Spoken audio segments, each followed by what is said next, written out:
ஆண்டவராகிய இயேசு கிறிஸ்துவின் நாமம் மகிமைப்படுவதாக. இந்த நாளிலும் கூட நாம் இந்த புனித வெள்ளியை கொண்டாடும்படி கூடியிருக்கிறோம். அவருடைய வார்த்தை, ஆண்டவராகிய இயேசுவானுடைய வார்த்தை கேட்கும்படி கூடியிருக்கிறோம். இந்த புனித வெள்ளியானது எதை அடையாளப்படுத்துகிறது என்றால், வலிகளையும் முட்களையும் கசப்புகளையும் சிலுவைகளையும் அடையாளப்படுத்துகிறது. இதன் மூலமாக நம்முடைய வாழ்க்கையில் ஒரு கொண்டாட்டத்தையும் சிங்காசனத்தையும் மகிமையையும் கிரீடத்தையும் தருகிறது. ஆண்டவராகிய இயேசுவானவர் தன்னுடைய சிலுவையில் வலிகளை சுமந்தார்.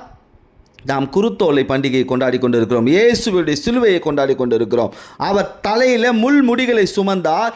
நாம் சிங்காசனத்தை அனுபவித்து கொண்டிருக்கிறோம்.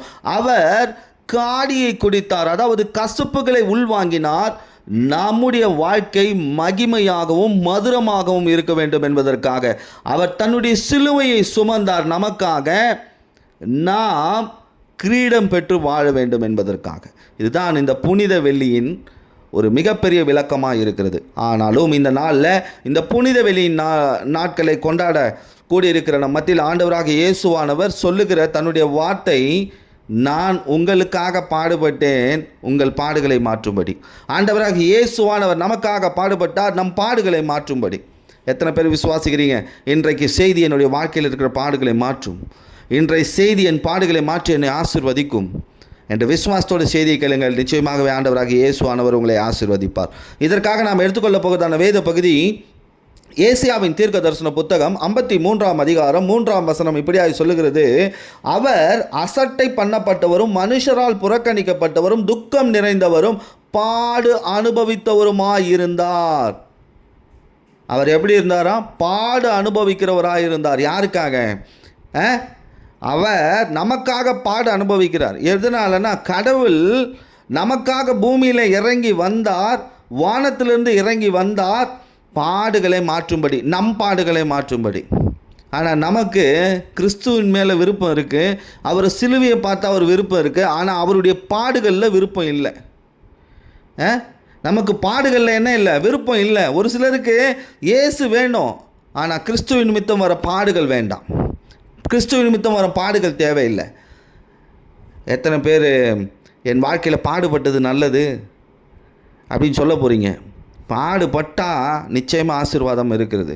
ஆண்டவராக இயேசுவானவர் எப்படிப்பட்ட பாடுகளை கடந்து வந்தார்? இந்த பாடுகள் வழியாய் அவர் போக காரணம் என்ன? ஆண்டவராக இயேசுவானவர் நமக்காக பாடுபட்டார். ஏன் இந்த பாடுகளின் வழியாக அவர் போகணும்? முதலாவது யாரால் பாடுபட்டார்னா, சாத்தான் மூலமாய் வந்த பாடுகள். மத்தேயு 4ஆம் அதிகாரம் 1 வசனத்தில், அப்பொழுது இயேசு பிசாசானவனால் சோதிக்கப்படுவதற்கு ஆவியானவராலே வனாந்திரத்துக்கு கொண்டு போகப்பட்டார். அதாவது பிசாசானவன் ஆண்டவராக இயேசுவை பாடுகளுக்கு உட்படுத்தினான். ஆனால் அந்த பிசாசானவனை தன் வார்த்தையினால் ஜெயித்தார். பாருங்க, பிசாசானவனால் உங்களுக்கு பாடுகள் வரும். ஆனால் அந்த பாடுகளை ஜெயிக்க நான் எப்படி வார்த்தைகளை பயன்படுத்தினோனோ அதுபோல் என்னுடைய ஜீவனுள்ள வார்த்தைகளை நீங்கள் பிசாசின் மேல் பயன்படுத்துங்கள்.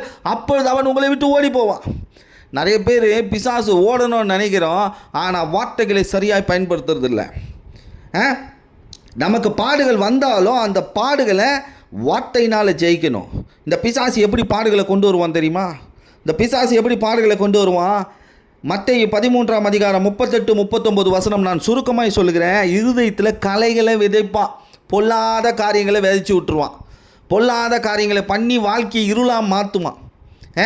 நாமெல்லாம் நல்ல நெற்பயிர்கள், கோதுமை பயிர்கள், இது மத்தியில் கலையை விதைச்சிருவான். அதாவது இருளின் மத்தியில், அதாவது வெளிச்சத்தின் மத்தியில் இருளை விதைப்பான். அது மட்டும் இல்லை, மத்தேயு 12ஆம் அதிகாரம் 22வது வசனம், பிசாசானவன் எப்படி பாடுகளுக்குள்ள ஒரு மனிதனை நடத்துவானா, அவனை ஊமையாகவும் குருடாகவும் நடத்திடுவான். கர்த்தரை காண முடியாதபடி, அவருடைய வார்த்தையை கேட்க முடியாதபடி குருடாய் மாற்றிடுவான். நாம் ஒரு சில நேரத்தில் நாமளே குருடாயிடுறோம். கடவுளுடைய வார்த்தையை வேண்டான்னு அசட்டை பண்ணிடுறோம், கடவுளுடைய வார்த்தையை அவமதிச்சிடுறோம், கடவுளுடைய வார்த்தையை கேட்கறதும் இல்லை, இயேசுவின் தரிசனத்தை பார்க்கவும் முடியல. அப்போ பிசாசானவன் என்ன பண்ணுறான்? பாடுகளுக்குள்ளே அவர்களை ஒப்பு கொடுக்குறான், பாடுகளுக்குள்ளே நடத்திடுறான். பாருங்கள், அது மட்டும் இல்லை, யோவான் 13ஆம் அதிகாரம் 2வது வசனத்தில் இருதயத்தை தூண்டுவானா. என்ன தூண்டுவான் தெரியுமா? கடவுளுடைய வார்த்தையை கேட்க வேண்டிய நாளில் உலக சத்தத்தை கேட்க வைப்பான். தேவாலயத்துக்கு போக வேண்டிய கால்களை மறித்து உலகத்தின் மத்தியில் போக வைப்பான். பிசாசுடைய காரியங்கள் பாருங்கள் எப்படி இருக்குது, எப்படி சோதனையை கொண்டு வருவான். அவன் கலைகளை விதைப்பான், ஊமையாக்குவான், குருடாக்குவான், இருதயத்தை தூண்டுவான். பவுல் இதை தான் சொல்கிறாரு, எனக்கு ஒரு சரீரத்தில் ஒரு முள் கொடுக்கப்பட்டிருக்கிறது, அது சாத்தானுடைய தூதன் என்கிறார். ஆனால் பாருங்கள், இந்த பவுலுக்கு ஆண்டவர் சொல்ல, என் கிருபை போதும், அதை நீ ஜெயிச்சிருவேன்.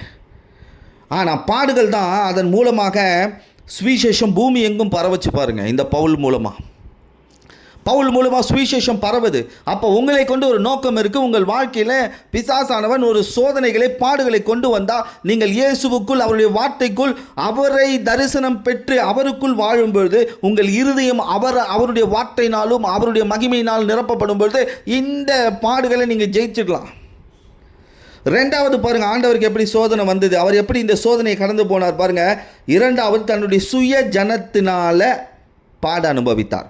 மத்தேயு 16:21 இது முதல் இயேசு தாம் எருசலேமுக்கு போய் மூப்பராலும் பிரதான ஆசாரியராலும் வேதபாரகளாலும் பல பாடுகள் பட்டு பாருங்க, தன்னுடைய சொந்த ஜனத்திற்காக. இவங்க எல்லாருமே அவருடைய சொந்த ஜனம்.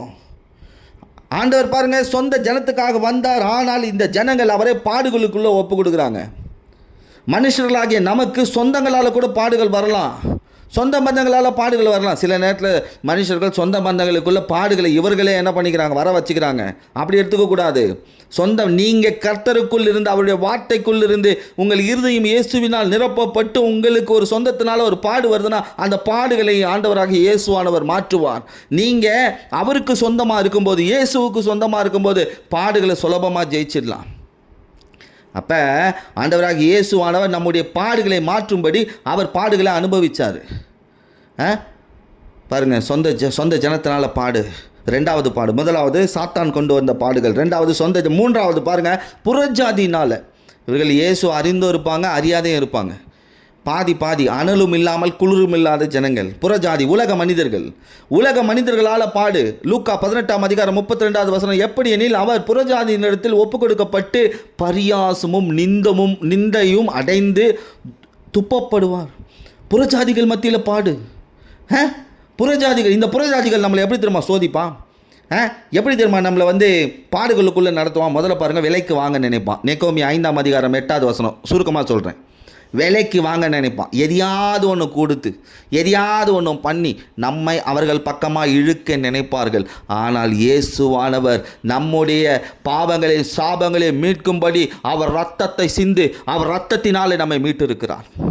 ரெண்டாவது பாருங்கள், இந்த புறஜாதியினர் என்ன பண்ணால் கிண்டல் பண்ணுவான். சங்கீதம் 79:10 இயேசு எங்கே போனார், என்ன செய்தார், நீ இப்படியே தானே இருக்கிற, இயேசு எனக்கு எதுவுமே செய்யலையே அப்படின்னு கிண்டல் பண்ணுவான் புறஜாதி.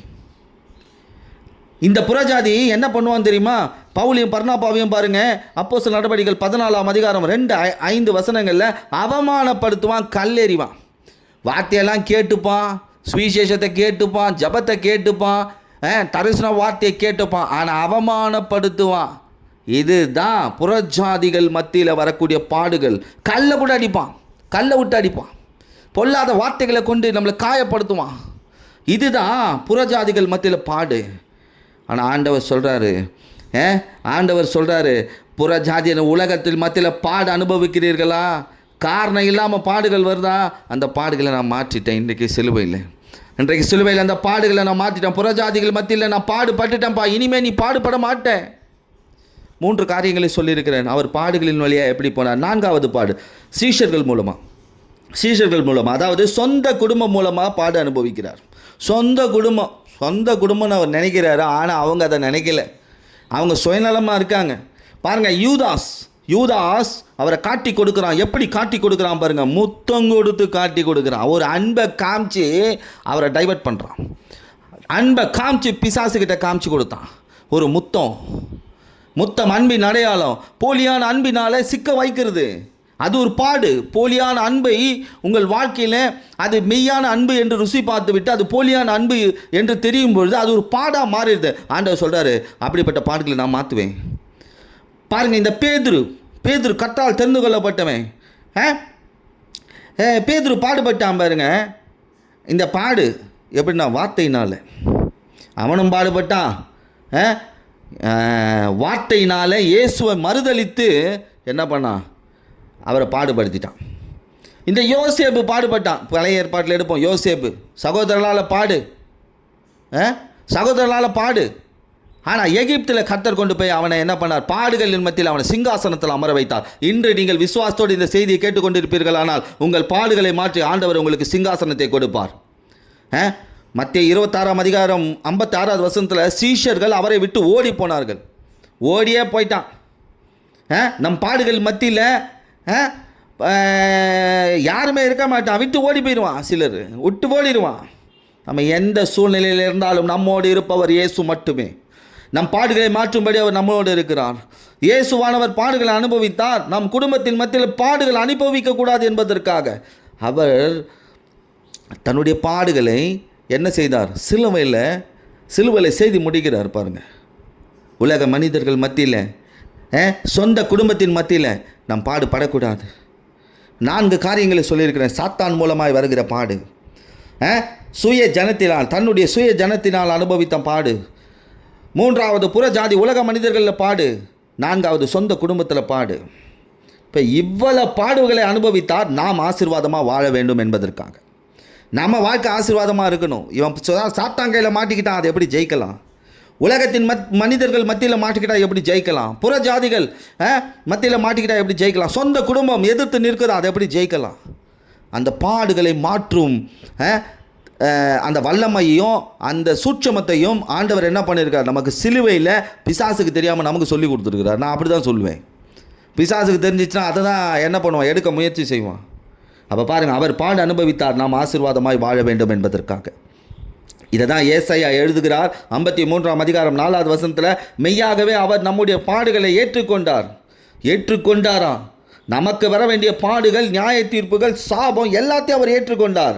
நாம் அனுபவிக்க வேண்டிய பாடுகளை அவர் சரீரத்தில் சிலுவையில் ஏற்றுக்கொண்டார். அதுதான் நான் சொன்னேன், வலிகள் இல்லை என்றால் நமக்கு கொண்டாட்டம் இல்லை, குருத்தோலை இல்லை.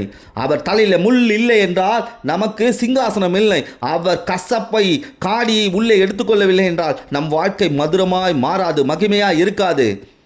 அதே போல் அவர் சிலுவையை சுமந்தார் நமக்கு கிரீடத்தை கொடுக்கும்படி. அவர் பாருங்கள், மெய்யாகவே அவர் நம்முடைய பாடுகளை ஏற்றுக்கொண்டார் என்று சொல்லப்பட்டிருக்கிறது. எபிரேயர் 2ஆம் அதிகாரம் 18வது வசனத்தில், ஆதலால் அவர் தாமே சோதிக்கப்பட்டு பாடு அனுபவித்ததினால் அவர் சோதிக்கப்படுவதற்கு உதவி செய்ய வல்லவராக இருக்கிறார். இங்கே பார்த்தீங்களா, பாடு அனுபவிச்சாராம், சோதிக்கப்பட்டாராம். யாருக்கு? சோதிக்கப்படுகிறவர்களுக்கு உதவி செய்வதற்காக. அவர் நம்முடைய சோதனை என்னும் பாடுகளை அவர் ஏற்றுக்கொண்டிருக்கிறார். ஏன்னா நாம் சோதிக்கப்படக்கூடாது என்பதற்காக. காரணம் அதிலே சொல்லப்பட்டிருக்கு, நாம் ஆபிரகாமின் சந்ததியாம். அதே எபிரேயர் 2ஆம் அதிகாரம் 16வது வசனத்தில், அவர் தேவ தூதர்களுக்கு உதவியாய் கை கொடாமல் ஆபிரகாமின் சந்ததிக்கு உதவியாய் கை கொடுத்தார். நாம் ஆபிரகாமின் ஆசீர்வாதங்களை சுதந்தரிக்க வேண்டும் என்பதற்காக அவர் பாடு அனுபவிக்கிறார். பாருங்க, ஏன்னா இந்த ஆபிரகாமுக்கு ஈசாக்கு மூலமாக ஒரு சோதனை வந்தது. ஆண்டவர் இல்லாத ஒரு பிள்ளையை கொடுத்து என்ன பண்ணார்? அந்த பிள்ளை எனக்கு நீ ஒப்பு கொடுத்துரு, பலியாக கொடுத்துருன்னு சொன்னார். ஆனால் அந்த மலையின் மேலே ஒரு ஆட்டுக்கடாவை வைத்து அந்த பலியை மாற்றினார். அந்த சோதனையை ஆபிரகாமை ஜெயிக்க வைத்தார். அந்த மலையின் மேல் ஒரு ஆடு அடிக்கப்படுகிறது. அந்த ஆட்டினாலே ஆபிரகாமுடைய சோதனை மாற்றப்படுகிறது. அந்த தேவ ஆட்டுக்குட்டி தான் நம்ம இயேசுவானவர். எனக்காக அவர் பலியாயிருக்கிறார். எனக்காக அவர் பலியா தன்னைத்தானே ஒப்பு கொடுத்திருக்கிறார். இந்த ஆபிரகாமின் ஆசீர்வாதம் என்னன்னா, ஆதியாகமம் 12ஆம் அதிகாரம் 1, 2, 3 வசனங்களை நான் சுருக்கமாக சொல்கிறேன். உன் பேரை பெருமைப்படுத்துவேன், உன்னை ஆசீர்வதிப்பேன், உன் சந்ததியை வானத்து நட்சத்திரங்களை போல மாற்றுவேன், நீ ஆசீர்வாதமாய் இருப்பாய், மற்றவர்களுக்கு ஆசீர்வாதமாய் மாறுவாய், உனக்கு விரோதமாய் சத்துருக்கள் எழும்பி வந்தாலும் அவர்களை நான் துரத்துவேன். இதுக்கு மேலே என்னங்க ஆசீர்வாதம் வேணும்? இந்த ஆசீர்வாதங்களை நாம் அனுபவிக்க வேண்டும் என்பதற்காக அவர் சிலுவையில் பாடுபட்டார். நம் பாடுகளை சுமந்திருக்கிறார். ஆதியாகமம் 31ஆம் அதிகாரம் 40வது வசனம் வாசிச்சு பாருங்க. யாக்கோபுக்கு ஒரு பாடு வருது. நீதிமான் தான், பாடு வருது. மாமா வீட்டில், சொந்தக்காரங்க வீட்டில். அவன் சொல்கிற ஒரு வார்த்தை பாருங்க, பகலிலே வெயிலாகிலும் இரவிலே குளிரும் என்னை பட்சித்தது, நித்திரை என் கண்களுக்கு தூரமாயிற்று, இவ்விதமாய் பாடுபட்டேன். எத்தனை பேருடைய வாழ்க்கையில் இப்படி பாடு இருக்குது? ஒரே போராட்டங்க, வெயில் போராட்டத்தை காமிக்குது. குளிர் என்னை பட்சிக்குது. ஒரு பக்கம் பார்த்தா என்னை ஒடுக்குது குளிர். வெயில் என்னை காயப்படுத்துது, குளிர் என்னை ஒடுக்குது, என் வாழ்க்கையை ஒடுக்குது. நித்திரையே இல்லை, கண்களுக்கு தூரமாக போயிடுச்சு என்னுடைய தூக்கம். குடும்பத்தில் சமாதானமே இல்லை, என் சரீரத்தில் சமாதானமே இல்லை. அப்படிப்பட்ட ஒரு நிலைமை. இவ்விதமாய் பாடுபட்டானா? ஆனால் இந்த மாதிரி பாடுகளுக்குள்ளே இருக்கிறவர்களுக்கு கர்த்தர் சொல்கிறார், உன் பாடுகளை மாற்றிருக்கிறேன், உனக்கு உதவி செய்வேன். நான் உண்மையாய் பாடுபடுகிறவர்களுக்கு, உண்மையாய் சோதிக்கப்படுகிறவர்களுக்கு அவர் உதவி செய்ய வல்லவராய் இருக்கிறார். அடுத்தது பாருங்க, எபிரேயர் 5ஆம் அதிகாரம் 8-9 வசனங்களில், அவர் குமாரனாய் இருந்தும் பாடுபட்டதினாலே கீழ்ப்படிதலை கற்றுக்கொண்டு தாம் பூரணரான பின்பு தனக்கு கீழ்ப்படுகிற யாவரும் நித்திய ரட்சிப்பை அடைவதற்கு காரணராகி நாம் ரட்சிக்கப்பட வேண்டும், பாதுகாக்கப்பட வேண்டும் என்பதற்காக அவர் பாடு அனுபவித்திருக்கார். பாருங்க, நான் பாதுகாக்கப்படணும், அதுக்கு அவர் பாடு அனுபவிக்கணும். இன்றைக்கும் நான் பாதுகாக்கப்பட்டிருக்கிறேன் அப்படின்னா அவர் சிலுவையில் பாடு அனுபவிச்சிருக்கிறார். இந்த கீழ்ப்படிதல், நாம் கீழ்ப்படினோம். இந்த ஆண்டவராக இயேசுவின் வார்த்தைக்கு, அவருடைய சிலுவையின் உபதேசத்திற்கு, அவருடைய சுவிசேஷத்திற்கு நாம் கீழ்ப்படினோம். ஏன்னா கீழ்ப்படிதல் தான் ஆசீர்வாதத்தின் முதல் படி. கீழ்ப்படுகிறோமா?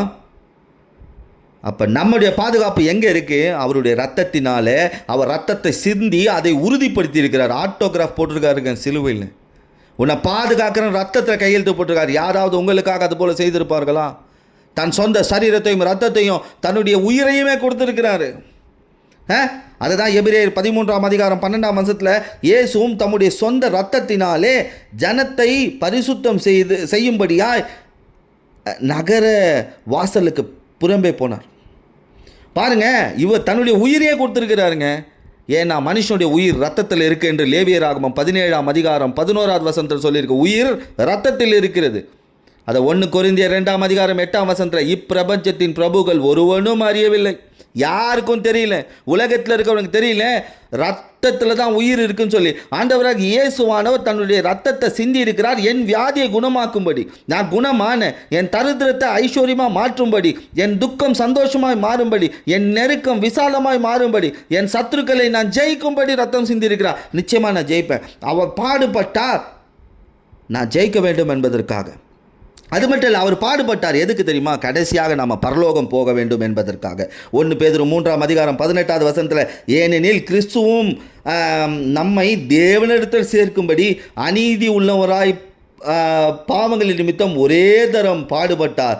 அவர் மாம்சத்தில் கொலை உண்டு, ஆவியிலே உயிர்ப்பிக்கப்பட்டார். எத்தனை பேர் விசுவாசிக்கிறீங்க? அவர் எனக்காக பாடுபட்டார், என்னை பரலோகம் கொண்டு செல்லும்படி, நான் பரலோகம் போகும்படி. பாதாளத்திற்கு அல்ல, பரலோகம் நான் போனோம். அதனால தான் அவர் சிலுவையில் பாடுபட்டார். பாருங்க, உலக மனிதர்களுக்காக ஒரு கடவுள் சிலுவை எடுத்து சகலத்தையும் சிலுவையில் செய்து பாடுபட்டு, மனிதர்களாகிய நாம் பாடுபட்டாலும் அந்த பாடிலிருந்து தப்பித்துக்கொள்ளும் போக்கை உண்டு பண்ணி வைத்திருக்கிறார் சிலுவையில். இந்த சிலுவையின் முடிவு நம்மை பரலோகம் கொண்டு சேர்க்கும்படி. அப்போ சாத்தான் மூலமாக பாடு ஏற்றுக்கொண்டார். மனுஷனுடைய வாய் ஆண்டவர் ஆராதிக்க முடியாது, துதிக்க முடியாதபடி, கர்த்தருடைய வார்த்தையை பேச முடியாதபடி, குருடு கண்கள் தேவ தரிசனத்தை காண முடியாதபடி, இது போல கவலை, இதயம் கடினம், இந்த மாதிரி பாடுகளை மாற்றும்படி ஆண்டவராக இயேசுவானவர் என்ன பண்ண? சிலுவை எடுத்திருக்கிறார், பாடுகளை அனுபவித்திருக்கிறார். சொந்த ஜனத்தினால பாடு, இதற்காக நாம் சொந்த ஜனத்தின் மத்தியில் பாடு அனுபவிக்கக்கூடாது என்பதற்காக அவர் பாடு அனுபவித்தார். புற ஜாதிகள், உலக மனிதர்கள் மூலமாக பாடு, அதை ஏற்றுக்கொண்டார். ஏன்னா இந்த உலக ஜனதர்கள் புற ஜாதிகள் மத்தியில் நம் பாடு அனுபவிக்கக்கூடாது என்பதற்காக. கூட இருப்பவர்களால், சொந்த ஜனத்தினால் வந்த பாடு, ஏன்னா நாம் கூட இருப்பவர்களால் பாடு அனுபவிக்கக்கூடாது என்பதற்காக நமக்காக ரத்தம் சிந்தியிருக்கிறார். இயேசு நமக்காக பாடுபட்டார், நம் பாடுகளை மாற்றும்படி. எத்தனை பேர் விசுவாசிக்கிறீங்க? இந்த செய்தி எத்தனை பேர் எனக்காக பேசப்பட்டிருக்குதுன்னு விசுவாசிக்கிறீங்க? உங்கள் வாயினால் அறிக்கை செய்யுங்க. ஆண்டவரே, நீர் எனக்காக பாடுபட்டீர், என் பாடுகளை மாற்றும்படி.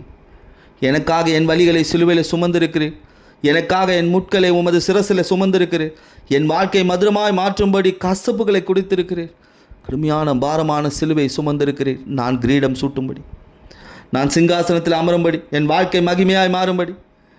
இந்த விசுவாசத்தோடு சொல்லுங்கள், விசுவாசத்தோடு சொல்லுங்கள். இந்த சிலுவையின் மகிமையை உணர்வீர்கள், உங்கள் வாழ்க்கையில் உணர்வீர்கள், உங்கள் குடும்பத்தில் உணர்வீர்கள். உங்களுடைய எல்லா காரியங்களிலும் சிலுவையின் ஆசீர்வாதம் இருக்கும். என் முடிவு பரலோகம் என்று விசுவாசியுங்கள். நிச்சயமாகவே ஆண்டவராகிய இயேசுவானவர் உங்கள் வாழ்க்கையில் பாடுகளை மாற்றுவார். பாடுகளை மாற்றினார், பாடுகளை மாற்றுவார். இந்த செய்தி உங்கள் வாழ்க்கையில் ஒரு பெரிய மேன்மையை கொண்டு வந்திருக்கும் என்று நான் விசுவாசிக்கிறேன். கர்த்தர் உங்களையும் உங்கள் குடும்பத்தையும் உயர்த்தி ஆசீர்வதிப்பாராக. ஆமென்.